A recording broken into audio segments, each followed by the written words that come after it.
ஒட்டுமொத்த எதிர்க்கட்சிகளும் சேர்ந்து அமித்ஷா அவர்கள் எப்படி சொல்லலாம், இது வந்து எல்லாரையுமே வந்து ஒடுக்கிறதுக்காக கொண்டு வரப்பட ஒரு சட்டம்.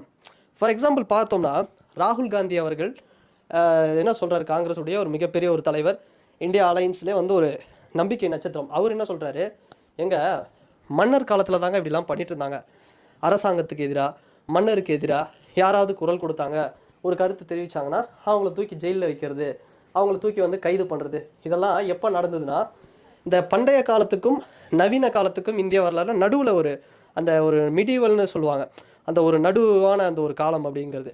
அந்த டைமில் தான் இது மாதிரிலாம் நடந்தது. ஸோ இது வந்து கம்ப்ளீட்டாக இது அகெயின்ஸ்ட் கான்ஸ்டிடியூஷன் தாங்க, இது அரசியலமைப்பு சட்டத்துக்கு எதிரான ஒரு இதுவாக தான் இருக்குது, இது நாட்டையே வந்து பாதிக்க செய்யும் அப்படின்னு வந்து சொல்கிறாரு. இன்னொரு பக்கம் ஆல் இண்டியா மஜ்லிஸ் கட்சியோட தலைவர் ஆசாதுதீன் ஓவைசி அவர் என்ன சொல்கிறார் அப்படின்னா, பாருங்கள், இது வந்து நம்மளுடைய இந்த வீடியோவை நீங்கள் ஃபுல்லாக பார்க்கணும் அப்படின்னா ஜனநாயகன் யூடியூப் சேனலில் போய் பாருங்கள். இது மாதிரி நிறைய அரசியல் கண்டென்ட்ஸ் வந்து இருக்குது. அண்ட் இது வரைக்கும் நம்ம சேனலுக்கு வந்து சப்ஸ்கிரைப் பண்ணலாம், மறக்காமல் சப்ஸ்கிரைப் பண்ணுங்கள். அண்ட் தொடர்ந்து உங்கள் சப்போர்ட்டை வந்து கொடுத்துட்டே இருங்க.